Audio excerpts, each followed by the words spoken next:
20 Minutes Setswana presents Abuti! Hello Abuti! Say hello to the children. Dumelang bana. Today we're learning about verbs. Are you ready kids? How do we say to walk in Sesotho? That's right, it's ho tsamaya. Ke atamaya. And what is the verb for to run in Sesotho? Mata! Very good, it's ho mata. Ke amata.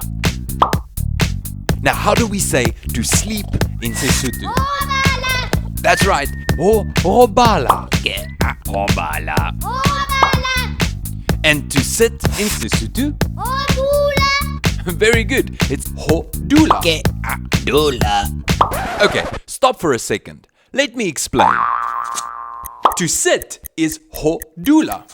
So when you want to say I sit, you take away the ho and add ke a in front of the verb. Ke a dula. Ke adula. So to walk is ho tsamaya. Otamaya! To run is ho mata. Omata! To sit is ho dula. Odula! And to sleep is ho robala. Obala! And now you can use these words to build sentences. Goodbye, Abuti. Oh, he's sleeping. We'll see you next time, kids. Goodbye.